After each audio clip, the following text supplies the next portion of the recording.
Nous sommes le 7 juin 2021, c'est l'heure de la revue de la presse et des médias israéliens en direct de Jérusalem sur Radio Kalita.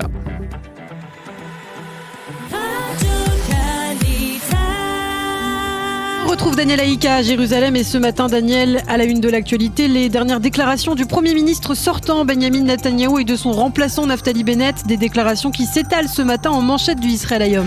Oui, effectivement, Ilana, le quotidien gratuit, qui d'ailleurs au passage traverse une période de transition certainement difficile dans la mesure où il est considéré comme un soutien inconditionnel à Benjamin Netanyahou d'une part, mais qui peut aussi également envisager l'avenir avec une certaine sérénité dans la mesure où sa propriétaire, Myriam Edelson, n'a pas caché au cours des dernières années sa sympathie envers Naftali Bennett. Alors donc ce matin, le Israël Hayom titrant en principal Naftali Bennett qui a lancé hier soir un appel à Benjamin Netanyahou: lâchez du lest, ne laissez pas derrière vous une terre brûlée, a demandé Naftali Bennett. Et en dessous, la réponse indirecte de Benjamin Netanyahou: Bennett fait tout pour brader le pays. Si ce gouvernement voit le jour, nous le ferons tomber très rapidement, encore dit monsieur Netanyahou. Le Yediot Aharonot lui nous montre ce matin au centre de sa une la photo historique des 8 chefs des formations qui vont composer la future coalition gouvernementale lors de leur première rencontre commune hier à l'hôtel Dan de Tel Aviv. Un gouvernement sur la table, titre le Yediot Aharonot, et les observateurs ont indiqué qu'ils ont débattu de leur volonté de faire voter la confiance à leur gouvernement dès ce mercredi à la Knesset, ce qui paraît pour le moins un compromis pour l'instant. Quant au Haaretz, eh bien, il a choisi de titrer en page d'ouverture de son site sur une clause importante de l'accord de coalition qui stipule que d'ici 100 jours, le gouvernement n'a pas encore voté le budget de l'État, alors Yair Lapid ne pourra pas être Premier ministre. Et à mentionner en pages intérieures du quotidien cette joute oratoire entre Benjamin Netanyahou et Naftali Bennett qui se poursuit.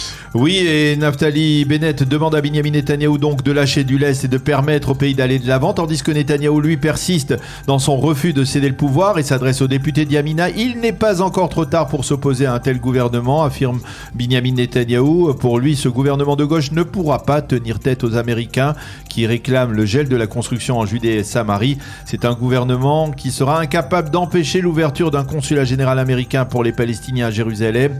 Et à ce propos, on peut lire d'ailleurs dans le Israël Hayom que certains des responsables de la coalition du changement auraient affirmé aux Américains, à l'administration Biden, que dès la formation du gouvernement, les pourparlers de paix avec les Palestiniens reprendront. Apparemment, Naftali Bennett n'était pas au courant d'un tel développement qui reste à confirmer.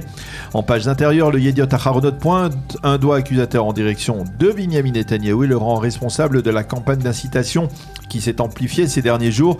N'ayez pas peur de leur rentrer dedans, aurait dit le Premier ministre, tout en dénonçant les mises en garde du chef du Shin Bet, Nadav Argaman. Il s'agit d'une tentative de définir la droite nationaliste comme violente, a dit M. Netanyahou. Avant de préciser, il faut faire une distinction claire entre la liberté d'expression et l'incitation à la haine. On ne peut pas réduire au silence uniquement pour faire taire les critiques. Et intéressant de se pencher aussi, Daniel, sur ce qu'écrivent les éditorialistes ce matin dans la presse. Oui, comme chaque matin, effectivement, plusieurs éditorialistes expriment. Nadav Eyal accuse Benjamin Netanyahou de conduire le pays vers un embrasement. Il rappelle à cette occasion les propos tenus par Sarah Netanyahou il y a de cela 20 ans, lorsqu'il s'est avéré qu'Ariel Sharon allait l'emporter au Likoud sur Netanyahou pour la présidence du parti. Ce pays ne mérite pas un homme tel que Bibi, avait dit Sarah Netanyahou, et puisque c'est comme ça, nous allons partir à l'étranger et que le pays s'embrase, avait dit à l'époque donc l'épouse du Premier ministre. Quant à Nahum Barnea, eh bien, il constate une contradiction dans le comportement de Benjamin Netanyahou à l'approche de cette passation de pouvoir. Lorsque les manifestations devant la rue Balfour s'étaient intensifiées, il avait affirmé que l'on ne remplaçait pas le pouvoir dans la rue, et il avait raison, écrit Nahum Barnea. Pourtant, le dos au mur, c'est exactement ce que Netanyahou est en train de faire, et dans son éditorial central, le Haaretz emboîte le pas au célèbre éditorialiste du Yediot Aharonot en accusant Netanyahou d'avoir donné son feu vert à l'incitation à la haine. Le second titre majeur qui se distingue dans les grands quotidiens se rapporte ce matin à la fameuse marche des drapeaux également. Oui, et l'on découvre qu'à l'issue de plusieurs heures de consultation, les responsables de la défense ont décidé hier soir de maintenir apparemment cette marche tout en modifiant son parcours et en prenant soin d'éviter qu'elle ne passe, comme le veut la tradition, par la porte de Damas. Les participants pourront donc arriver au Kotel jeudi soir, mais uniquement via la porte de Jaffa. Mais cela ne semble pas impressionner le député Itamar Ben-Gvir du sionisme religieux qui a affirmé hier soir qu'il profitera de son immunité parlementaire pour passer par la porte de Damas en brandissant fièrement, a-t-il dit, le drapeau d'Israël. Yoav Limor, dans le Israël Hayom, explique que dans la conjoncture actuelle, Israël n'a pas le moindre intérêt à susciter une nouvelle vague de tension dans la bande de Gaza, comme celle que promet à nouveau le Hamas si cette marche devait se tenir. Pourquoi ? Eh bien tout simplement parce qu'en l'absence d'une décision sur l'avenir de la bande de Gaza, toute nouvelle opération militaire n'aurait pas d'objectif clairement défini. Et ce matin, les quotidiens et les sites d'information reviennent par ailleurs sur la mort d'Avi Har-Even, une des pertes de l'épopée spatiale israélienne qui est décédé hier à l'âge de 84 ans. Oui, effectivement, le professeur Avi Har-Even a en effet succombé aux graves blessures qui lui avaient été causées dans un hôtel de Saint-Jean-d'Acre par des émeutiers arabes qui, je vous le rappelle, avaient pris d'assaut cet hôtel ainsi que le célèbre restaurant de poissons Ouri-Bouri à Akko, Saint-Jean-d'Acre. Depuis, Avi Har-Even était demeuré dans le coma.